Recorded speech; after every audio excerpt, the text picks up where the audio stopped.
ألف لام ميم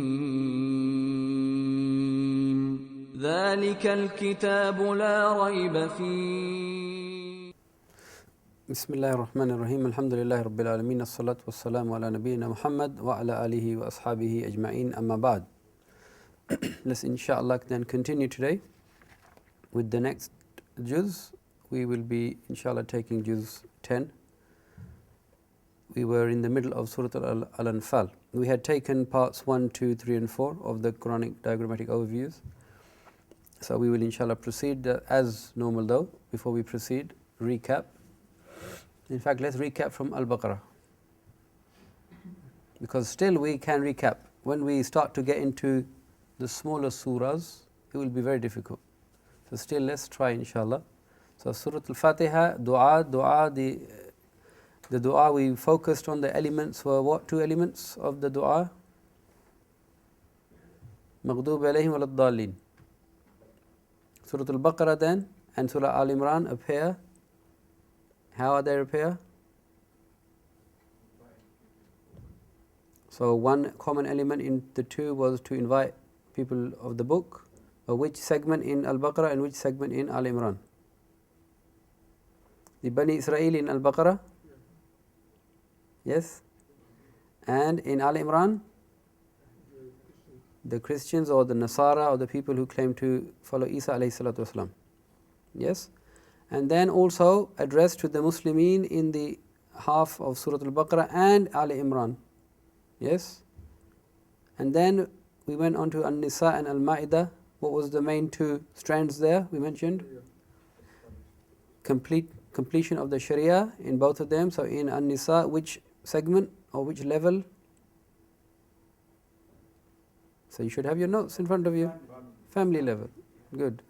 And in An-Nisa, Al-Ma'idah? State level. Yes, collective level. And what was being concluded? The invitation to the people of the book. Excellent, mashallah. You see, if you have a framework, brothers, look, sisters, very important. Yeah? Once we understand the framework, then very easily we can grasp the understanding of what is actually happening. Otherwise, we read Quran, we read a few pages, and we don't really know what we read. Yeah? Even if we understood the meaning, we didn't know how it fits, what it means. So that's the endeavor, inshallah, we are all trying to make here, is to try and start to understand the framework for each surah, and then the links, inshallah. And then from after Al-Ma'idah, which two surahs come? An'am and Al-A'raf. And what did we say? What was the transition here? Which Jannah to which? From the Madani Jannah into the Makki Jannah. Yeah, as if we are. Yeah, this is one of the terms of one of the scholars, he used it. That's why I'm just, because I loved that term, mashallah. It made you feel very honored that we are, as if we are going through the Jannahs of Quran. Yeah, the different phases. So A'raf and before that Al-An'am, what were the two main themes there? Who are the audience there? Good, the Quraysh. Good, excellent. And what were the two themes there? In An'am, good. The favors and the signs of Allah are emphasized as tadhkir, reminders. And in Al-A'raf, stories of the past nations. So we took 6 stories, yes? Excellent, mashallah, wonderful, alhamdulillah. And this is all going towards doing what? Completing the whole message, yeah? Establishing a clear manifest proof known as Itmam of Al-Hujjah. Itmam Al-Hujjah. Completing the proof, meaning giving all the evidences up to now. And then we said, now that the evidences had been completed, what comes next? If the people didn't listen, the punishment, the adhab, like we looked at in Al-A'raf. And then Al-Anfal and Tawbah now, Madani now. So how did they link? How did they link, Sufyan? Sorry? Yes, you should be sorry if you're not listening. So hell, how did they link? I didn't Didn't hear you. Yes, good. So now these are stories of Nuh alayhi salam, Ad, Thamud, Lut, etc. But now you Quraysh, you have been given these two surahs. Yeah? Al-An'am, Al-A'raf. The hujjah has been completed upon you. Now if you do not believe, what will happen? Adhab will come. But the form it will take is different now. Before it was the army of Allah in terms of the armies of Allah, as we know, Junudullah, they are different. The sun is one of the armies, the water, the sea, the wind, the earth, all of these. They punished the disbelievers, the people who did not believe. But now the army or the punishment will come through the hands of the believers in the Prophet, in the Messenger, which happened in the Ghazwatul Badr. You are following, yeah? Inshallah. Inshallah, if we follow like this, it will be easier, inshallah. Other point I want to make is that this is not the only understanding of the links between surahs. So don't think that if somebody says something different, it's wrong. No. This is an opinion. Okay? And subhanAllah, Quran, because it's Kalamullah, nobody can fully understand it ever. Nobody can claim that I understood the whole Quran. No, ever, never. It is so deep. Even if all our lives, we all as a collective humanity kept on searching, we would keep on finding new things, and new understanding, subhanallah. Hence, as we do more tadabbur, Allah would reveal more of the wisdoms behind the surahs being in this order. Khair. Moving on then from Surah Al-Anfal, the first four parts we mentioned already. So, central theme, the philosophy of jihad and its rules and encouragement to make jihad. And the rulings related to peace and warfare and an explanation of the merits of jihad. So jihad here is a struggle for peace, to establish peace on the earth, and so that there is no fitna. And one ayah I was supposed to mention yesterday, but when I went back I made a note of it to mention it today, because this had been left important to know. Ayah 37, let's take first. In fact, let's not take that will take too long. Let's just take this 39. But make a note of ayah 37 for you to inshallah study afterwards. Ayah 39, أعوذ بالله من الشيطان الرجيم وقاتلوهم حتى لا تكون فتنة ويكون الدين كله لله فإن انتهوا فإن الله بما يعملون بصير. Allah Ta'ala is telling us, and fight against them until there is no fitna. Yeah? Now fitna is that situation in which the believers were unable to follow their deen. This is fitna, in which it is hard and it is difficult to follow your belief practices. So the objective of jihad here is being told to us to get rid of these obstacles, these hindrances, and these oppressive factors that are going to stop you from being able to establish and follow your deen. This is the whole objective of jihad, according to this. Khair. Let's then start this juz. Now, as we mentioned before, that the surah starts with what? How did the surah Al-Anfal start with? What's that? Excellent, mashallah, ahsant. Allah Ta'ala says, يَسْأَلُونَكَ عَنِ الْأَنْفَالِ. They ask you about the Anfal. Anfal is the booty. Yes? And at that point a statement was made, it is for Allah and His Rasul. That's it. You just carry on. You don't worry. Now we are being told what is the Anfal and how it is to be divided. Okay? وَاعْلَمُوا أَنَّمَا غَنِمْتُم مِّن شَيْءٍ فَأَنَّ لِلَّهِ خُمُسَهُ وَلِلرَّسُولِ وَلِذِي الْقُرْبَى وَالْيَتَامَى وَالْمَسَاكِينِ وَابْنِ السَّبِيلِ إِن كُنتُمْ آمَنْتُم بِاللَّهِ وَمَا أَنزَلْنَا عَلَى عَبْدِنَا يَوْمَ الْفُرْقَانِ يَوْمَ الْتَقَى الْجَمْعَانِ وَاللَّهُ عَلَى كُلِّ شَيْءٍ قَدِيرٌ. So here it is being said, and know that anything you obtain of war booty, then indeed for Allah is 1/5 of it, and for the messenger, and for his near relatives, and the orphans, and the needy, and the traveller. And if you have believed in Allah and that which has been sent down to our servant on the day of criterion, which was Badr, the day when the two armies met, Allah is over all things competent. And this is giving us, very simply, the division. 1/5 of the war booty, or 20%, goes to the state. Prophet ﷺ, he is the representative of the state. And to the Dhul Qurba, Yatama, Masakin, wa Ibn Sabil. 80% remaining goes to the army and the soldiers. Okay, so this is being taught to us and told to us. So let's have a look at some other things. This is now talking about Badr. And Badr should be alive with us. You see, once we keep Badr in our mind and in our heart, then we will always be optimistic and motivated to work hard. And always be able to match and meet resistance and challenges which we will think are unformidable, that we can't do this. But when you think of Badr, 3, 2, 1, you will say, Subhanallah. If I am on the haqq, Allah will help me. Yes? So this gives us that motivation to carry on striving for peace on earth. So just some commentary here.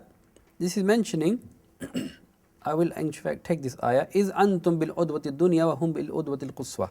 So when the Prophet ﷺ, he reached Badr, yeah, it was just placed, yeah, that you were on one side, yeah, and the caravan was lower in position than you. So you were at the farther side and their caravan was at the lower side of you, meaning the mushrikeen.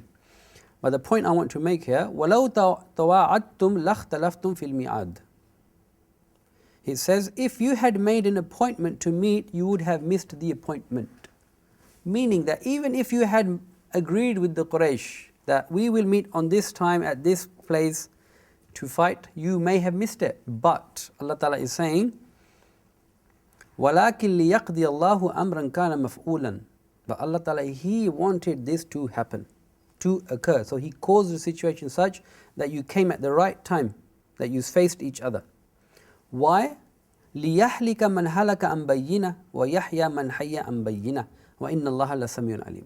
In order to, so if I mention it here, that those who perished through disbelief would perish upon evidence, and those who lived on faith would actually live upon evidence. So it would be clear, because we mentioned yesterday, on one side the Prophet ﷺ, he was making dua, desperate dua to Allah, to the extent that he was holding up his hands and his chadar, yeah, his blanket, you could say, it fell off. Yeah, and Abu Bakr said, Hasbuk, Hasbuk, enough, enough, Ya Rasulullah. Allah, He will listen to you. Because the Prophet ﷺ was saying, Oh Allah, this band of Muslimin, believers, if they are not victorious, then there will be no believer after this. No one will worship you after this day. Because they were the savings of the Prophet ﷺ. They were the achievement, these people. And on the other side, Abu Jahl, he was asking Allah, Oh Allah, make this Yawm al-Furqan. Make this the day in which it is made clear who is on the truth. Yeah? They were both asking for the same thing. And Allah Ta'ala made this Yawm al-Furqan. He made it evident who is on the haqq and who is on the batil. Just like Allah Ta'ala, He always makes it evident the truth from the falsehood. And also, what did Allah Ta'ala do? إِذْ يُرِيكَهُمُ اللَّهُ فِي مَنَامِكَ قَلِيلًا. Remember, O Muhammad sallallahu alaihi wasallam, when Allah showed them to you in your dream as few, to give you motivation that they are not that many. They are few, we can tackle them. وَلَوْ أَرَاكَهُمْ كَثِيرًا لَفَشِلْتُمْ وَلَتَنَازَعْتُمْ فِي الْأَمْرِ وَلَكِنَّ اللَّهَ سَلَّمَ.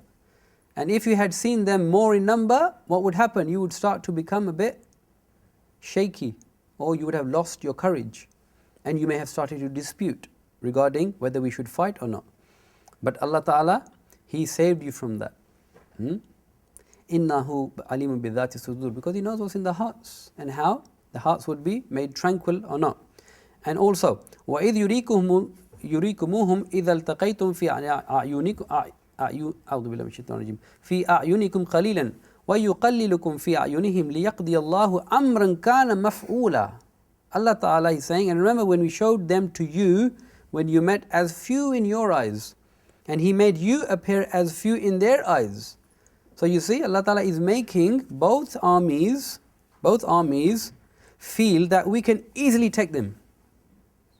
So when you think that you can easily take them, you are more willing to go and fight. Because Allah Ta'ala, He wanted this to happen, because Allah Ta'ala is saying, لِيَقْضِيَ اللَّهُ أَمْرًا كَانَ مَفْعُولًا. Because it says here that Allah will accomplish a matter already destined. Allah Ta'ala, He had decided this has to happen. Yes, just like the flood of Nuh, Allah had destined that this will happen, this had to happen. وَإِلَى اللَّهِ تُرْجَعُ الْأُمُورِ, and to Allah Ta'ala return all the affairs. Then some guidance has been given here to the Muslimin. يا أيها الذين آمنوا إذا لقيتم فئة فاثبتوا واذكروا الله كثيرا لعلكم تفلحون. O you who believe, when you enter an encounter or a battle, then stand firm. فاثبتوا, be steadfast, and remember Allah much. واذكروا الله كثيرا. Subhanallah, in the battlefield, normally a person would forget everything out of fear or out of stress. Allah Ta'ala is saying, وَاذْكُرُوا اللَّهَ كَثِيرًا.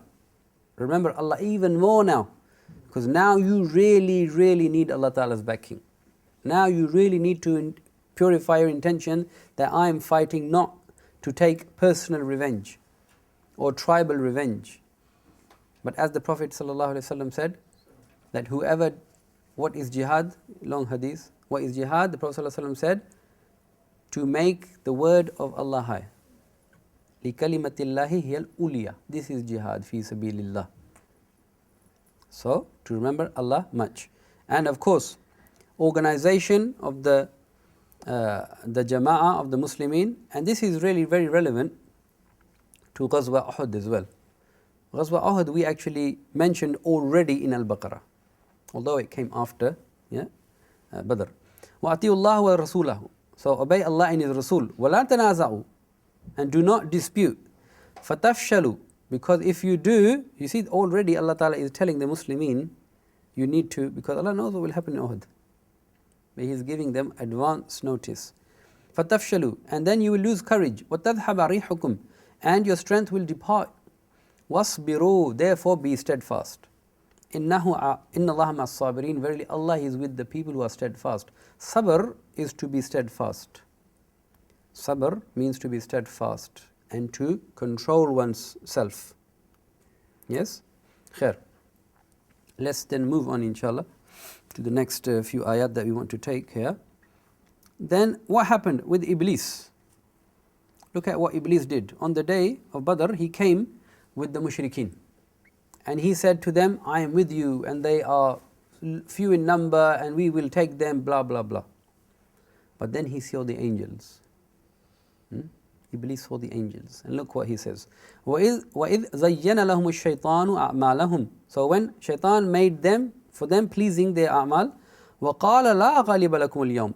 Nobody will take over you today. You will be victorious. مِنَ النَّاسِ وَإِنِّي جَارٌ لَكُمْ. And he said, I'm your helper. Yeah, he said, إِنِّي جَارٌ لَكُمْ. I'm going to be with you, your neighbor. Yeah. فلما تراءت الفئتان نكص على عقبيه وقال إني بريء منكم إني أرى ما لا ترون إني أخاف الله والله شديد العقاب. Subhanallah.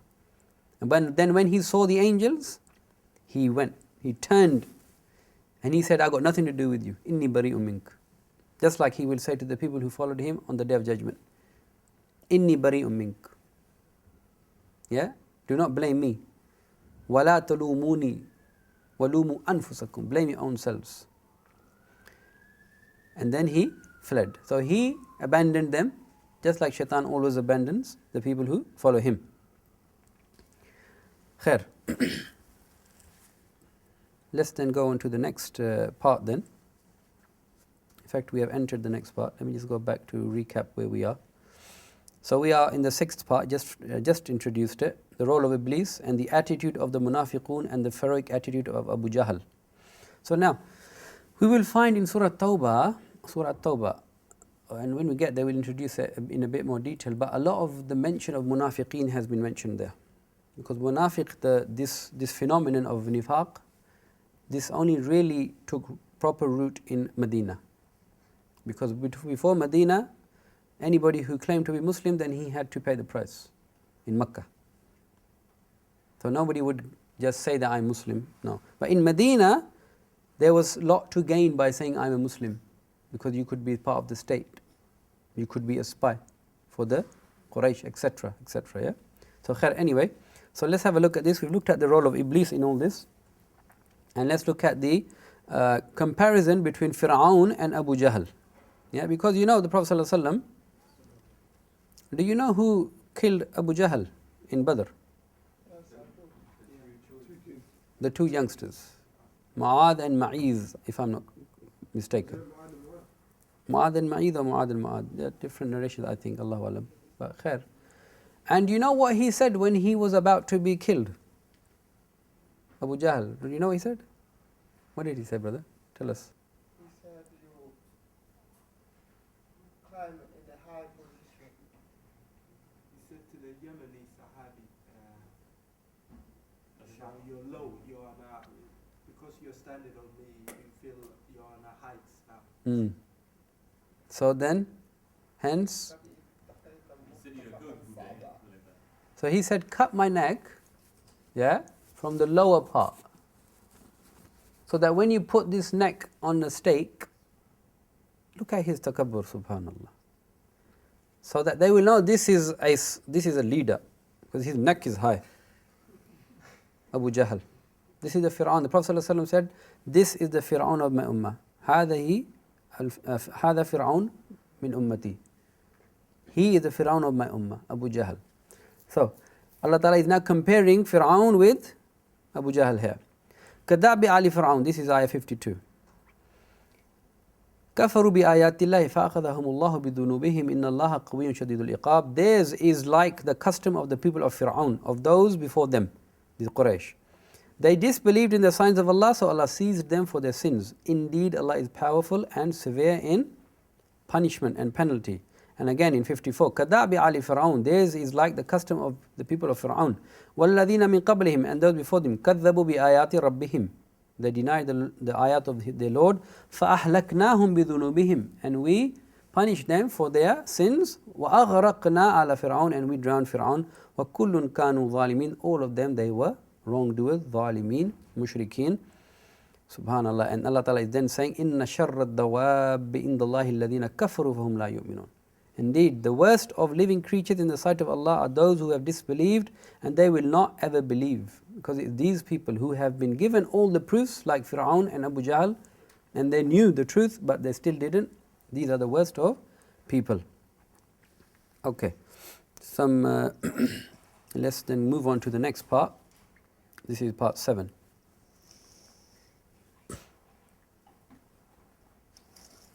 And part 7 is regarding the rules related to peace and warfare. Subhanallah. This deen gives all the information and all the guidance required for a collective humanity. Yes, a collective humanity. It does not at all encourage battle, fighting, enmity, but sees it as an inevitable consequence of belief. Unfortunately, but that's the truth. Throughout history, since Adam alayhi salatu wasalam, we have seen, and Allah Ta'ala, He has created it such that there is good and evil. There will always be a struggle between evil and good, always. This is the whole objective of creation. وَمَا خَلَقْتُ الْجِنَّ وَالْإِنسَ إِلَّا لِيَعْبُدُونَ.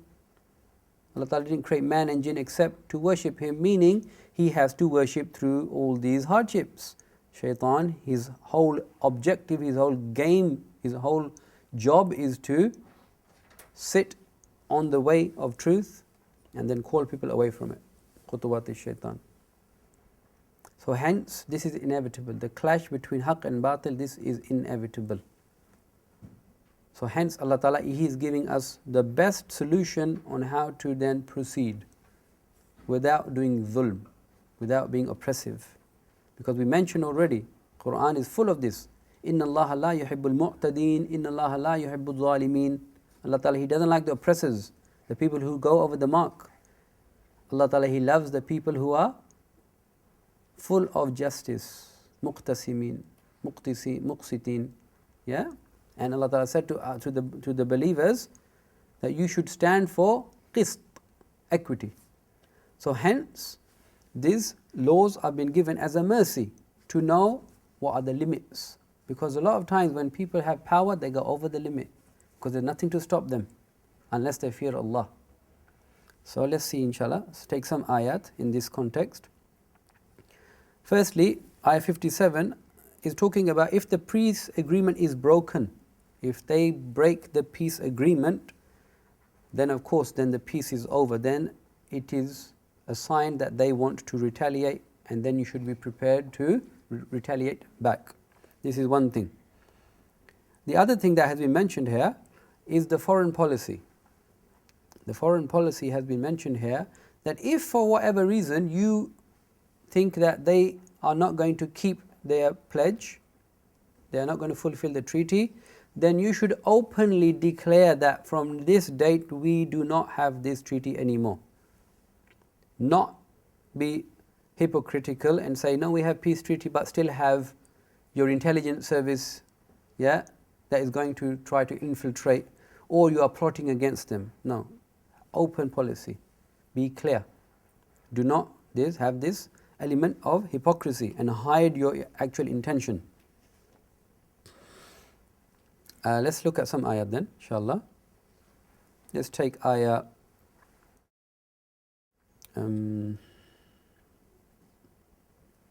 take this 58.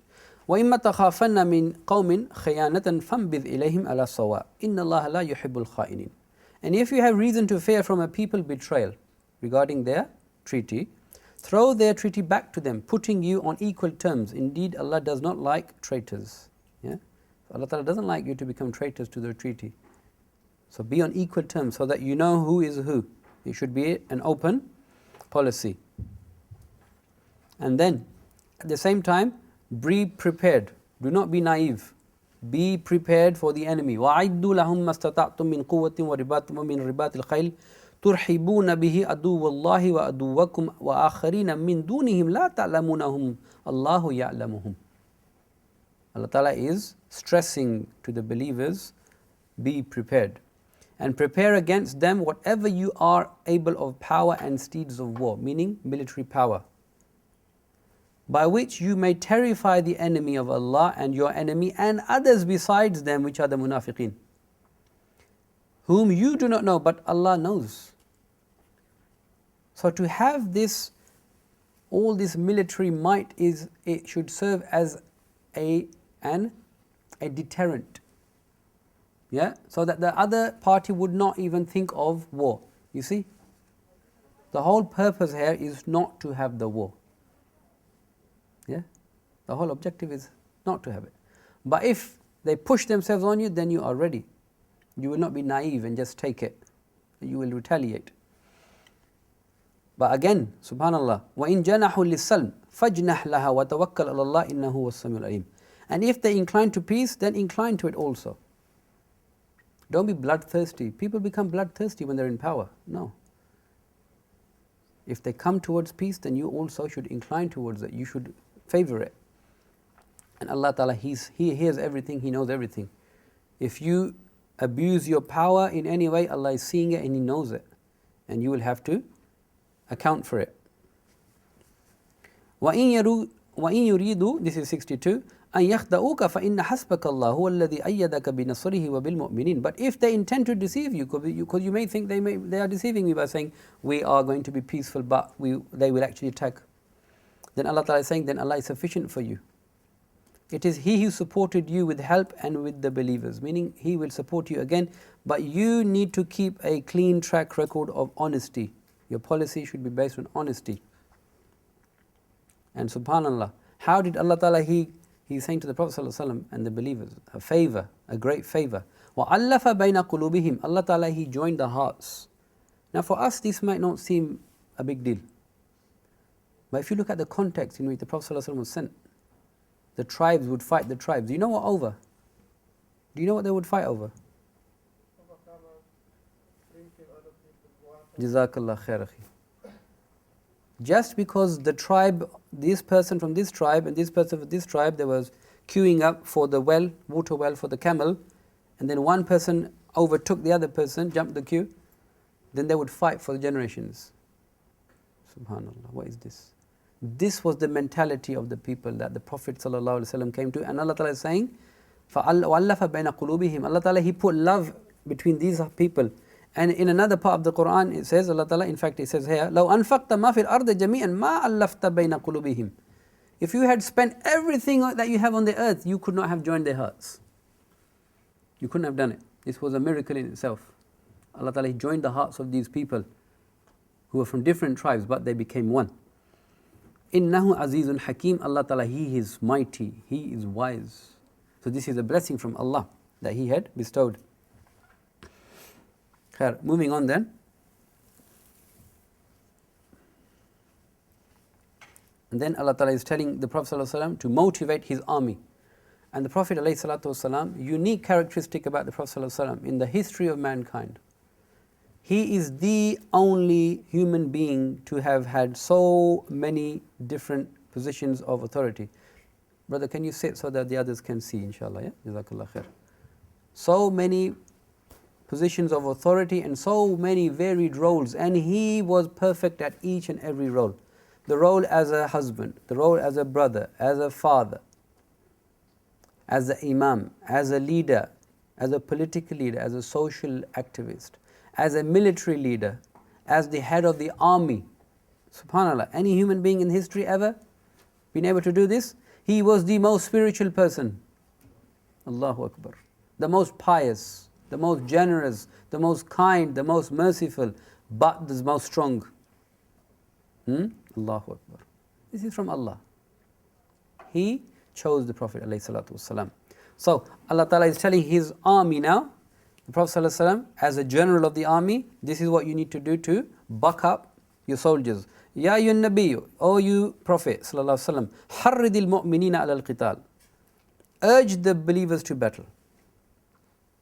إن يكن منكم 20 صابرون ويغلبوا 200 وإن يكن منكم 100 يغلبوا ألفا من الذين كفروا بأنهم قوم لا يفقهون.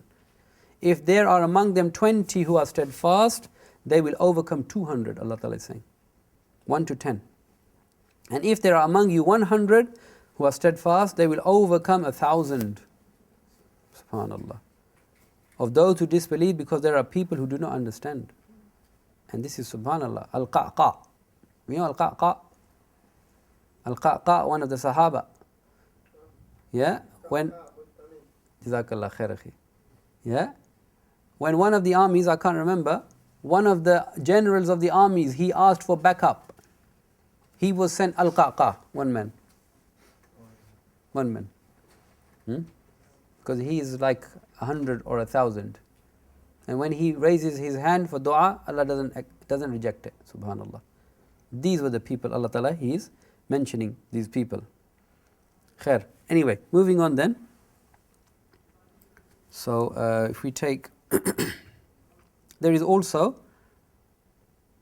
the issue of prisoners of war being dealt here.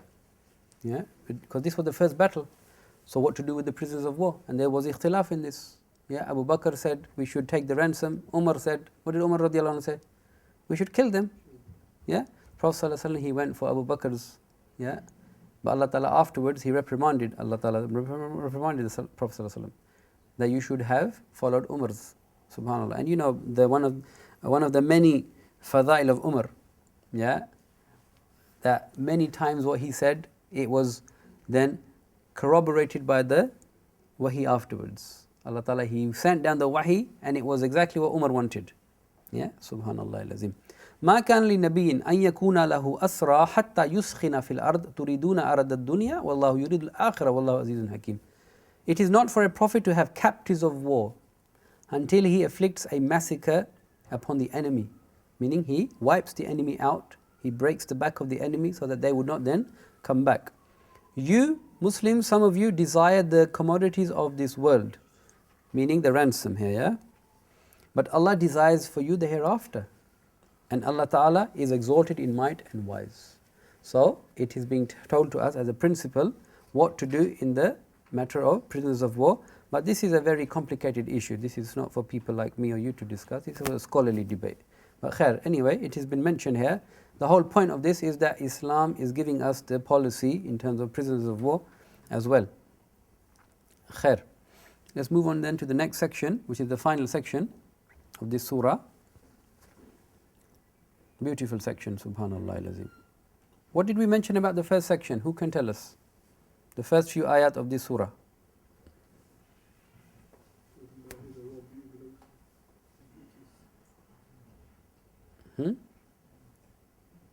Where is that? After that, that's the first ayah. By the way, this is a mistake, this ayah 172. Yeah, it should say 72 to 75. Because we can't jump from 71 to 172, yeah? Because we are not like 1 to the 100 ratio, if you get what I mean. Anyway, don't worry. So this should say 72 to 75. This is a mistake.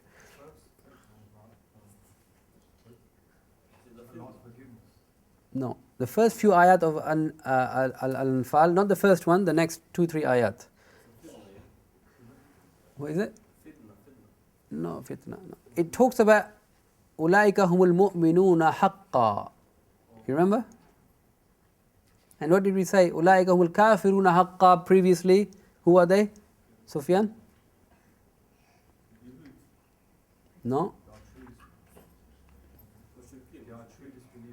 Yeah, but who were they? What were the qualities? There were two. No, brother, we have to speak from the Quran, not. يُفَرِّقُ بَيْنَ الرُّسُلِ. They distinguished exactly what you said between Allah and the messengers, meaning they didn't believe in all the messengers. Yeah, we believe in all the messengers. We should believe in all the messengers. لا نفرق بين أحد من. Yeah, none of them are different. They're all messengers. So to not believe in the messenger, anyone, this is true disbelief. And here, in the beginning of Al-Anfal, Allah Ta'ala talked about the people who they fear Allah, and when the ayat are revealed upon them, it increases them in iman, they establish salah, they give zakah, and they rely on Allah. These were some of the qualities of the mu'minuna haqqa. I want you to make a note of this, yeah? And then, in the end now, Allah Ta'ala, He is giving us now, in this ayah we'll take 74 to 75.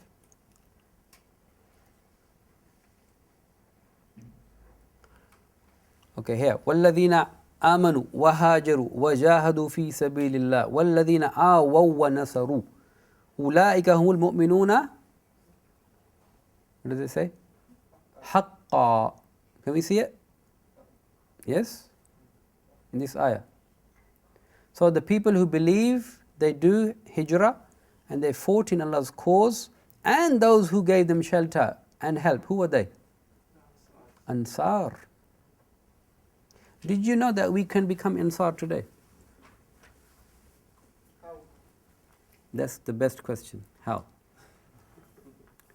And it's very simple. By opening our homes to the people who become Muslim. But before that, we need to give da'wah. And when the person accepts, he's happy or she's happy with Islam, accepts it, then we need to open up our homes for these people. In our homes? What I mean by that is that we should be welcoming to them. It doesn't mean that we should accommodate them in that they start to come and live with us. It doesn't mean that. It means that we should be there for them. Awaw wa nasaru. But if we have the real iman, and may Allah give us that, then look at what the muhajirin, what the Ansar did.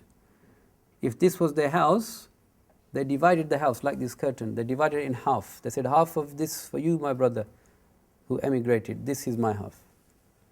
This is my business. Half is yours from today, half is mine. Allah is not expecting that from us, but this is what they did. Yes, and why in Surah Tawbah we will see why Allah Ta'ala says As-Sabiqun al-Awwalun min al-Muhajirin wal-Ansar. Why they have such a great status. So if we invite, then we open our homes and open our hearts. The first thing is the heart. If we open the heart, the home opens automatically, yeah? But if the heart is not open, then the home will remain shut as well. So we invite, and then we can inshallah become the Ansar in whatever aspect we can be. So these are أولئك هم المؤمنون حقا لهم مغفرة ورزق كريم والذين آمنوا من بعد وهاجروا وجاهدوا معكم فأولئك منكم وَأُولُو الْأَرْحَامِ بَعْضُهُمْ أَوْلَى بِبَعْضٍ فِي كِتَابِ اللَّهِ إِنَّ اللَّهَ بِكُلِّ شَيْءٍ عَلِيمٌ. And those who believed after the migration and emigrated and fought with you, they are of you. But those of the blood relation are more entitled to inheritance. This is talking about inheritance now. In decree of Allah, indeed Allah is knowing of all things. So the true believers, to my knowledge, no other place in the Quran does it talk about mu'minuna haqqa. I don't know, maybe it does. Could be mistaken. But this really should be something worthy of our focus, isn't it? Because haqqa means Allah Ta'ala is saying they fulfill the haqq, the right of being believers. This is like the certification from Allah. Stamp that these are the true believers. Subhanallah al-Azim. May Allah make us from amongst them, inshallah. Ameen. So this is the end of Surah Al-Anfal. Let's move on to Surah Tawbah then. And Surah Tawbah up to ayah 92 is the Juzz. So let's take that inshallah. Surah Tawbah. Now this is a difficult surah in terms that understanding it needs a lot of focus. Yeah? And it needs a lot of attention because it can be very, very easily misunderstood. Yeah, Surah Tawbah. And it has been very misunderstood by many people. So hence we ask Allah, before we start, we ask Allah, Allah guide us to the correct meaning of this surah because we can make mistake. And Allah Ta'ala open our hearts and minds to the truth and then take away any misunderstanding from us. Ameen. Surah At-Tawbah, the period of revelation. And before I go into that, the relationship between Al-Anfal and At-Tawbah. One of the, mashallah, students of knowledge here, may Allah increase him in knowledge, he mentioned already yesterday or day before, that this is maybe one surah even, there is one opinion, that Al-Anfal and Tawbah, one surah. Yeah, this is, but khair. At-Tawbah, period of revelation, this is the 9th of Rajab, yeah, 9th after Hijrah. Now, what you need to appreciate is that segments of this surah, yeah, listen to this carefully because this takes a lot, yeah, because it's very difficult. When I was studying it was still, I need to go to people of knowledge to clarify. So I might make a mistake today, yeah, so Allah forgive me for that. Parts of this surah, many of them parts have been revealed not in the way they have been in this Mus'haf. So we will see a part in the beginning of the surah which was actually revealed at the end of the revelation period.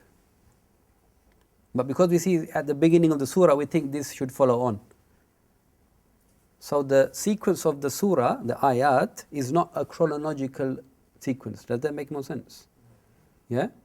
So a part of the surah in the middle may have been revealed before the first part of the surah in the Mus'haf. So hence we need to be very careful. We need to tiptoe. Yeah, and be very careful. I'm not going to try and do that because I'm not worthy of that. But what I'm going to try and do is try to give you the gist of the message. But I'm just highlighting this so that people who are watching and who will watch afterwards, they become very, inshallah, good, proper, analytical students of the Quran. And they go to the people of knowledge for further clarification. Khair. So, this surah, if we divide it into approximately 4 portions, yeah. One of the portions is revealed in the 9th year of Hijrah after Rajab. Yeah? This is when the Tabuk expedition was taking place. Tabuk. You know, Tabuk is a very unique expedition. Do you know why? What was different? Brother with the hand up. It was very hot and very far. That's true, but what was the real exception? Yes. And then it was poor as well. Sorry, Akhi? The people were poor, drought. They were drought. That's one, but I want to know the difference between the actual, technically, yes. I think the war was different because they fight with the Romans. They became That's another, yeah, you're right in that aspect as well, but yes, brother. So difficulty we mentioned. Because all the Muslims had to fight. Good, excellent. Because nobody was exempted from this. You had to fight this, Tabuk. And the brother, what he mentioned as well is correct. Did you want to add something? Sorry. Yeah. Sorry if I didn't pick you. Yeah. Because this was actually a phase. Let's go back and let's look at this first. Yeah. The Prophet ﷺ, when he was sent, and in Al-Baqarah it mentions, "Kuntum khayra ummatin ukhrijat lin-nas, ta'muruna bil ma'ruf wa tansawna 'anil أعوذ بالله من الشيطان تأمرون بالمعروف وتنهون عن المنكر. Okay, this is one. And another place Allah Ta'ala mentioned in Al-Baqarah that, if I remember correctly, that yes, you, O believers, you will be the witnesses upon mankind, and the messenger will be a witness above for you. Yeah, for you. Meaning the Messenger Sallallahu Alaihi Wasallam, he in his time, listen to this carefully. Yeah, maybe write this or make a diagram. Yeah, in the time of the Prophet Sallallahu Alaihi Wasallam, he had a very specific audience initially. In the time of the Prophet Sallallahu Alaihi Wasallam, he had a very specific khas audience in terms of time and geographic expense. Let me repeat that. Prophet Sallallahu Alaihi Wasallam had a very specific audience in his time in terms of the time space that he had, his life, and the geographical area that he was obliged to convey the message to, he himself, alayhi salatu wassalam. This is the Arabian Peninsula. The Prophet Sallallahu Alaihi Wasallam, he was obliged to convey the message to this area in his lifetime. This is the khas, specific. But his obligation also was to the general obligation was to take this message to the whole globe for the rest of time. Does it make sense, the difference? Okay?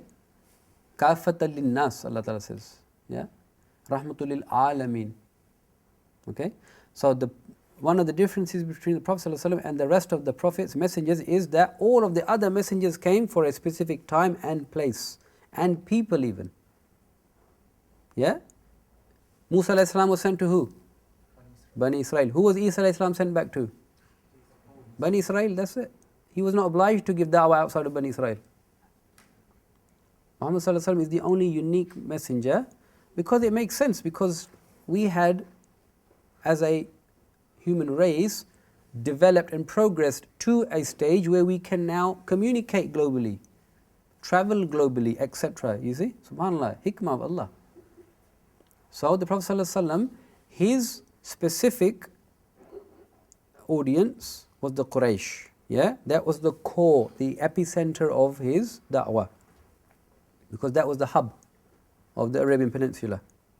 Hence, he had to make sure, Allah Ta'ala commanded him to make sure this is free from shirk. Okay? Because this was going to be the magnet for the believers. If the magnet is not fully magnetized, then how it will function? Yeah? Okay? So he had to be purified from any shirk. But now the next phase of his da'wah is now taking place in Tabuk. Because Tabuk was outside, it was the Roman Byzantine Empire. It was now going to now go from Arabian Peninsula outwards. So this is, you could say in a way, may Allah forgive us if we are incorrect, was a handover by the Prophet ﷺ to his ummah, that now we are now going to, let me just show you how we are going to take this message outside as well. But then the Prophet ﷺ, he passed away just a year after that, yeah, as we know. So with that framework in mind, hopefully Surah Tawbah, we ask Allah to make it easy for us to understand it, inshaAllah. Sorry I took so long to introduce it, but I think it's important for us to grasp the meaning properly, inshaAllah. Khair, let's take the first then section of Surah Tawbah. Okay, Bismillah. First 28 ayat of Surah Tawbah are mentioning the command to do jihad against the Bani Ismail, meaning the mushrikeen of Arab. Yeah? So, let's have a look at this then, inshallah. Central theme, it is vital to resist and make jihad against the mushrikeen of Makkah, meaning the Bani Ismail. As we said, this was the specific jihad of the Prophet ﷺ and his da'wah. And the people of the book who were there, and the munafiqeen, the people who are resisting but they are inside the Muslimin anyway, but you cannot tell who they are. It is also vital to prepare and nurture the weaker Muslims so that they can take over this responsibility afterwards. So, I will just summarize this first section. And this section, as I said, was revealed near the end, okay, in the 9th year of Hijrah. Allah Ta'ala is telling the Prophet ﷺ, and the surah starts without Bismillah ar-Rahman ar-Rahim, you know that, A'udhu billahi minash shaitanir rajim. Bara'atun min Allahi wa rasuli ila alladhina ahadtum min al-mushrikeen. This is a declaration of disassociation from Allah and His Messenger to those with whom you have made a treaty among the polytheists already. فَسِيهُ فِي الْأَرْضِ أَرْبَةَ أَشْهُرٍ وَاعْلَمُوا أَنَّكُمْ غَيْرَ مُعْجِزِ اللَّهِ وَأَنَّ اللَّهَ مُخْزِي الْكَافِرِينَ. So travel freely throughout the land for 4 months, but know that you cannot cause failure to Allah and that Allah will disgrace the disbelievers. Meaning Allah Ta'ala is giving them a window of 4 months now. Now that the Prophet ﷺ, he has established himself, you have 4 months to now think about Islam. You think about it, and another part of the Quran, it says, in this surah, it says that if they want to, they can come to you and they can listen to the Quran and they can ask you about it and understand it, and then it is your duty to then take them back to the place of security. Yes? And this ayah actually is just after the mostly misquoted ayah of jihad. You know, the misquoted ayah of jihad that kill them wherever you find them, etc. This is because it's misquoted. Because straight after that ayah is this, that if they want to ask your protection to come and listen to your message, what are you calling for? Then let them, and then take them back to the peace of security. Who would do that? Who will do that today? Except for the person who fears Allah. Yeah? So this is the beauty of this. So anyway, so they broke the Hudaybiyah treaty, the people. This has been mentioned here, because they had broke the Hudaybiyah treaty already. They plotted to expel the Prophet ﷺ already from Mecca, to kill him even. And they were not the custodians of the Kaaba, the right custodians of the Kaaba. As I said, the magnet. Yeah? The magnet has to be pure. So Allah Ta'ala is mentioning here, let's take this, ayah 16. If we take ayah 16 here. أَمْ حَسِبْتُمْ أَن تُتْرَكُوا وَلَمَّا يَعْلَمِ اللَّهُ الَّذِينَ جَاهَدُوا مِنكُمْ وَلَمْ يَتَّخِذُوا مِن دُونِ اللَّهِ وَلَا رَسُولِهِ وَلَا الْمُؤْمِنِينَ وَلِيجَةً وَاللَّهُ خَبِيرٌ بِمَا تَعْمَلُونَ. Do you think that you will be left as you are, believers, while Allah has not made evident those amongst you who strive for His cause and do not take other than Allah, His Messenger, and the believers as inmates or intimates? Meaning, do you think that you will be just left alone and Allah will not test you? Of course Allah will test you. And all of this is a test from Allah to see who do you side with, Allah and His Rasul or another side. And in ayah 24, because many of the believers there, the opposition was their family. Because you became Muslim but your father didn't, for example, your cousin didn't, your uncle didn't. So Allah Ta'ala is telling the priority. What is the priority? قُلْ إِن كَانَ آبَاؤُكُمْ وأبناؤكم وإخوانكم وأزواجكم وعشيرتكم وأموال اقترفتموها وتجارة تخشون كسادها ومساكن ترضونها. 8 things. If these 8 things أحب إليكم من الله ورسوله وجهاد في سبيله فتربصوا حتى يأتي الله بأمره والله لا يهدي القوم الفاسقين. Allah Ta'ala is saying, if your fathers, your sons, your brothers, your wives, your relatives, your wealth, your commerce in which you fear decline, and your dwellings that you make up and you build with such love, yeah? If these 8 things, and these 8 things are manifestations of the world and our relationship with the world. If these 8 things are more dear to you than Allah, His Rasul, and striving in His cause, then Allah Ta'ala is saying, then fatarabbasu. Wait until Allah Ta'ala, He executes His command. So Allah Ta'ala is making it very clear to the believers, these should be your priority. Allah, His Rasul, and the cause. It doesn't mean you neglect the others. You don't neglect the others. You keep them under this. Priority is Allah and His Rasul. And in ayah 28, Allah Ta'ala is mentioning, Ya ayyuhalladhina amanu innamal mushrikuna najas. Oh, you who believe, verily the mushrikeen, they are impure in that their faith is not pure. Remember, the magnet needs to be pure. فَلَا يَقْرَبُ الْمَسْجِدَ الْحَرَامِ بَعْدَ آمِهِمْ هَذَا. For therefore, after this year, they will not be able to enter the Masjid al-Haram. They are being told this, and this was announced by, if I'm not mistaken, Abu Bakr. Yeah, because he was sent to Mecca to announce this to the mushrikeen. وَإِنْ خِفْتُمْ عَيْلَةً فَسَوْفَ يُغْنِيكُمُ اللَّهُ مِنْ فَضْلِ إِنْ شَاءَ إِنَّ اللَّهَ عَلِيمٌ حَكِيمٌ.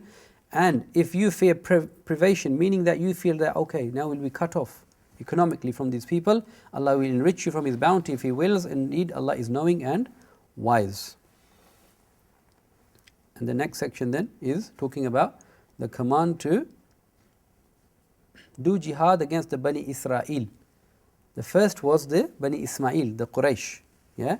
Now is talking about the Bani Ismail. Now, it's very simple, straightforward here. Yeah. What we want to talk about. Let me just summarize it. Allah Ta'ala, He is giving the Bani Israel, the people who believed in Musa and Isa, to come to Islam. If they choose not to, they can practice their deen, but they have to pay jizya. They have to pay jizya, which is the tax which goes towards their protection. Yes? And subhanallah, one hadith I read, this was amazing. Prophet ﷺ said that whoever, the dhimmi is the one whose responsibility the Islamic State takes on. To say that this person is paying jizya, he's not Muslim, but we will protect him. Prophet ﷺ said that whoever then mistreats this dhimmi or does injustice, then he has to answer to me at the head of state. SubhanAllah, look at the right of this disbeliever who is not believing in Allah and His Rasul, but he's being given protection. But it is better, of course, for them to believe. Of course, that's the objective, for them to believe. And then ayah 32, and let's take 33. We'll take ayah 32 and 33, inshallah. And then we will have to maybe stop and then continue later with the rest of the surah. يريدون أن يطفئوا نور الله بأفواههم ويعبى الله إلا أن يتم نوره ولو كره الكافرون. They want to extinguish the light of Allah, meaning this deen, with their mouths, by saying things against it, or by just plotting against it. But Allah refuses except to perfect His light, meaning this deen will be prevalent. Although the disbelievers like it, and look at this beautiful ayah. These two ayat have been mentioned 3 times in the Quran. Once here, once in Surah As-Saf, and once in Surah Muhammad, if I'm not mistaken. هو الذي أرسل رسوله بالهدى ودين الحق ليظهره على الدين كله ولو كره المشركون.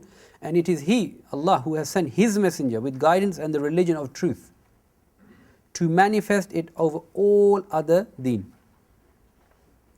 Although they associate with other than Allah, they will dislike it. They will not like it. The mushriki will not like it. The Allah Ta'ala's deen is prevalent. And then the last thing, the third section, is the encouragement to make jihad and a warning of being replaced if it is abandoned. Yeah, if the Muslimin will not make jihad, the Prophet ﷺ is being told that then Allah Ta'ala, He will change them, replace them with another nation. This is ayah 39. Let's take that before we end. إلا تنفروا يعذبكم عذابا أليما ويستبدل قوما غيركم ولا تضروه شيئا والله على كل شيء قدير. If you do not go forth, meaning if you do not go and participate in the jihad against the disbelievers, He will punish you with a painful punishment and will replace you with another people, Allah Ta'ala is saying, and you will not harm him at all, and Allah is all over all things competent. So with that we have completed, although we did not complete the Juzz entirely, but we have completed up to ayah 41, which is the first 3 parts of Surah At-Tawbah, and inshallah we will continue with that in the next section. سبحانك اللهم وبحمدك أشهد أن لا إله إلا أنت أستغفرك وأتوب إليك وجزاكم الله خيرا.